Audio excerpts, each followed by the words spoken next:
Assalamualaikum warahmatullahi wabarakatuh. Halo Bapak Ibu guru hebat. Saya Fitri Nurlindasari, guru kelas 5B SD Negeri 01 Sumber Harapan. Kurikulum Merdeka sangat mendukung program pendidikan inklusi yang memungkinkan seluruh sekolah di Indonesia bisa menjadi sekolah inklusi, sekolah yang ramah dengan anak berkebutuhan khusus. Di kelas 5B terdapat 3 anak berkebutuhan khusus yang selanjutnya kita akan sebut dengan PDBK, peserta didik berkebutuhan khusus. Siapa saja 3 PDBK itu dan bagaimana kondisi mereka? Mari kita berkenalan satu persatu. Halo, nama saya Fadil Novel Syafif. Halo Fadil. Bapak guru hebat, Fadil ini PDBK dengan gangguan saraf motorik.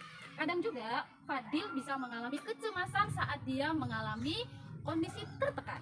Fadil sebelumnya juga mengalami gangguan komunikasi atau hambatan komunikasi. Dia salah satu PDBK di kelas kami. Halo, nama saya Deka Yoga Saputra. Deka Yoga ini adalah PDBK dengan gangguan kesulitan belajar. Deka Yoga harus mengulangi dari awal level membacanya. Dia harus mengulangi belajar membaca satu suku kata. Halo Apri. Apri sudah makan belum? Wes. Bapak Ibu guru hebat, Apri ini salah satu PDBK di kelas kami. Sampai sekarang, saya belum bisa mengetahui secara detail apa gangguan yang dialami oleh Apri. Tapi banyak lingkungan sekitar yang mengatakan Apri ini memiliki keterbelakangan mental. Dan di kelas ini Apri belum mengenal angka, belum mengenal huruf, menulis pun masih belum terstruktur dengan baik. Selain itu, Apri juga mengalami gangguan dalam bersosialisasi, berkomunikasi. Ini adalah buku tulis milik Apri. Dia hanya memiliki 2 buku tulis dengan kondisi yang sudah rusak. Banyak halaman yang hilang, halamannya terlipat-lipat, dan setiap lembarnya sudah dipenuhi dengan gambar layangan. Ketika mengerjakan tugas secara mandiri, Apri menjawab soal 1 ditambah 1 sama dengan P. Begitulah kondisi Apri. Ini buku tulis milik Yoga. Keterampilan menulisnya cukup baik, tulisannya rapi, dan dia mampu menulis dengan cukup cepat meskipun belum bisa membaca. Jika dia mengerjakan soal-soal latihan matematika secara mandiri, dia masih sering menjawab dengan jawaban yang salah, meskipun konten materinya sudah dibedakan. Ini adalah OSB, obat yang dikonsumsi secara rutin oleh Fadil untuk menangani gangguan sarafnya. Langkah pertama yang saya lakukan agar seluruh warga kelas mau mengakui dan menghormati PDBK adalah dengan membuat keyakinan kelas. Pada awalnya, saya memperkenalkan apa itu PDBK kepada seluruh warga kelas dan mengajak mereka berpikir tindakan apa yang akan mereka lakukan setelah mereka mengenal PDBK. Alhamdulillah, dengan kesadaran sendiri, mereka mau berkomitmen untuk bersama-sama menjaga, mendampingi, dan membimbing PDBK di setiap kegiatan. Mereka bersedia untuk menjadi tutor sebaya bagi PDBK.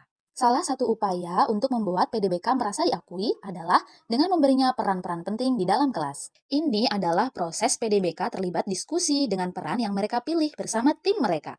Mereka berdiskusi untuk menentukan tugas apa saja yang akan mereka lakukan. Yoga dan Fadil memilih peran sebagai Pak Dokter yang bertugas menyiapkan air cuci tangan dan memastikan lingkungan di depan kelas bersih dan sehat. Mereka dibimbing oleh Rafael sebagai tutor sebayanya. Sedangkan Apri, dia memilih peran sebagai Pak Polisi yang bertugas untuk menjaga ketertiban kelas saat proses belajar, terutama saat guru tidak ada di dalam kelas. Dia dibimbing oleh Irsyad sebagai tutor sebayanya. Saya juga memberikan peran khusus kepada Fadil sebagai teknisi sound system. Dia adalah kolektor sound system kecil. Fadil sering ke sekolah membawa sound system untuk memfasilitasi proses belajar di kelas. Dengan begitu, saya tanamkan pada warga kelas bahwa Fadil sudah menjadi penolong untuk kita semua. Tanpa saya sadari, ternyata saya sering meminta bantuan Fadil, melibatkan Fadil terhadap hal-hal kecil di dalam kelas, sehingga Fadil menyimpulkan bahwa dirinya sudah menjadi asisten Bu Fitri. Setelah itu, PDBK juga terlibat dalam membuat kesepakatan kelas tentang aturan-aturan kelas yang harus mereka taati bersama. Langkah selanjutnya adalah dengan menerapkan pembelajaran berdiferensiasi dan bermakna. Setiap pagi, siswa berbaris di depan kelas sebelum proses belajar dimulai. Mereka melakukan doa bersama dan melakukan hal-hal lainnya yang menyenangkan agar mereka lebih bersemangat. Setelah itu, saya meminta mereka memilih ekspresi yang menggambarkan suasana hati mereka pagi itu, lalu membebaskan mereka memilih greeting yang mereka mau.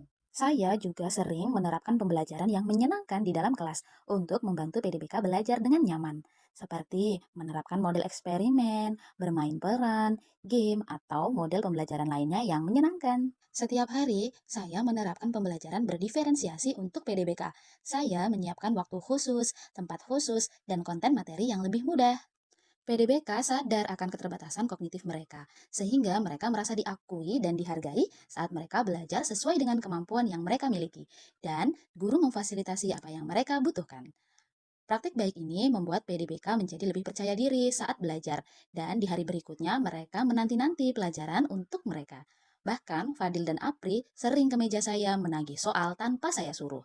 Setiap hari saya menerapkan model peer teaching atau tutor sebaya untuk membantu saya membimbing PDBK. PDBK duduk tersebar berkelompok dengan non-PDBK. Di dalam kelompok tersebut terdapat 1-2 tutor. Tutor tersebut bertugas untuk membantu saya membimbing PDBK. Terkadang mereka saya mintai tolong untuk membuat soal, menjelaskan materi, atau mengoreksi jawaban PDBK. Tentu untuk konten materi yang sangat sederhana. Beberapa kali saya juga mengajak mereka untuk belajar menggunakan Chromebook, baik berkelompok dengan non-PDBK maupun khusus PDBK. Belajar menggunakan Chromebook misalnya, belajar berhitung melalui kalkulator, menulis di Microsoft Word, menonton video pembelajaran, dan melihat gambar-gambar di website. Apri sangat terkesima saat dia melihat video pembelajaran. Sedangkan Fadil, dia tidak bisa menyembunyikan rasa penasarannya terhadap Chromebook. Dengan semua langkah yang saya lakukan dalam praktik baik ini, pembelajaran dengan PDBK jauh lebih menyenangkan. PDBK juga merasa diakui. Non-PDBK juga menghargai kehadiran PDBK. 2 bulan inilah kita sudah belajar bersama mereka. Ada nggak perubahan dari mereka yang kamu ketahui? Ada Bu? Siapa? Tuh, Apri, dulu aku kelas 4 Hmm? jarang piket, Jarang piket, sekarang kelas 5 suka membantu orang. suka membantu orang, apalagi Kan gotong royong. gotong royong. Kalau kebiasaan belajarnya Apri gimana sekarang? Aku sudah mau membaca Mau membaca saja? dan mau menulis. Dulu Fadil kelas 4 pendiam, sekarang udah mau berteman. Sudah mau berteman. Kamu salah satu temannya ya? Pertama. Oh, membuat orang tertawa. Dulu enggak ya? Halo anak-anak. Halo. Bagaimana kabar kalian? Baik. Rumah kalian dekat ya dengan Fadil? Ya. Terima kasih ya sebelumnya karena kalian sudah pernah datang ke rumah Fadil untuk belajar kelompok dan belajar bersama, bermain bersama. Ibu mau tanya, dulu Fadil anaknya seperti apa? Pendiam. Apa? Pendiam, penakut. Sering nggak kalian main bersama? Tidak pernah, padahal rumahnya dekat ya. Terus sekarang gimana Fadil perbedaannya? Apa perubahan Fadil? Dia semakin aktif sekarang. Semakin aktif, apa lagi? Lebih asik ya anaknya ya. Bahkan dia sudah berani ya ke sekolah naik sepeda bersama kalian. Ibu sangat berterima kasih karena kalian sudah mau membantu Fadil. Dan tolong dampingi Fadil terus ya.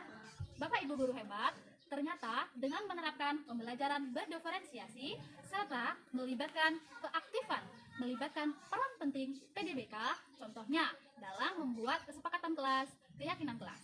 Hal itu semua bisa membantu PDBK untuk beradaptasi di lingkungan. Semakin kesini tuh belum ada perbaikan sama sekali. Kalau masalah pen belum ada. Nah semenjak ini kelas 5 ini alhamdulillah sudah ya dibilang sembuh ya belum, tapi 99,9% sudah. Apanya Bu yang sembuh itu ya? Yang pertama mental anak mulai ada, terus cara bergaul anak sudah mulai pintar cari teman. Kalau ngaji udah bisa sosialisasi sama teman-temannya di musola itu ya juga bisa Bu. Sekolah bisa berangkat sendiri sekarang. Yang kemarin kan nggak bisa Bu, adanya cuma takut, minder itu, takut sama minder. Kalau ada apa sedikit gitu keringat dingin keluar. Terus kalau ya saya gitu mentalnya saya kemarin itu. Alhamdulillah kalau sekarang sudah baik dari besoknya lagi ayo mak aku temenin itu ke tempatnya Resi, nggak mau ngapa nanti ngaji bareng. Bapak Ibu guru hebat, dari keterangan ibunya Fadil bahwa Fadil sekarang sudah mampu berinisiatif untuk mengambil tindakan-tindakan sosial, baik di lingkungan rumahnya maupun di lingkungan sekolahnya. Semangat belajar sangat semangat, apalagi kalau ada PR. Ya sekarang kalau pulang sekolah langsung kerjakan PR. PDBK berhak untuk mendapatkan pembelajaran sesuai kebutuhan, sehingga mereka dapat mengembangkan potensi yang mereka miliki. Banyak manfaat yang bisa kita dapatkan dengan praktik baik ini. Yang pertama, peserta didik berkebutuhan khusus menjadi lebih percaya diri. Yang kedua, peserta didik non berkebutuhan khusus, dia belajar untuk menghargai perbedaan atau keberagaman karakteristik. Kemudian yang ketiga, kita bisa membangun budaya yang positif antara PDBK dan non-PDBK. Dan terakhir, yang keempat, kita juga bisa mengurangi gejala-gejala yang dialami oleh PDBK. Membantu mereka sehingga mereka bisa tumbuh dan berkembang seperti anak pada umumnya. Terima kasih Bapak Ibu Guru hebat. Assalamualaikum warahmatullahi wabarakatuh.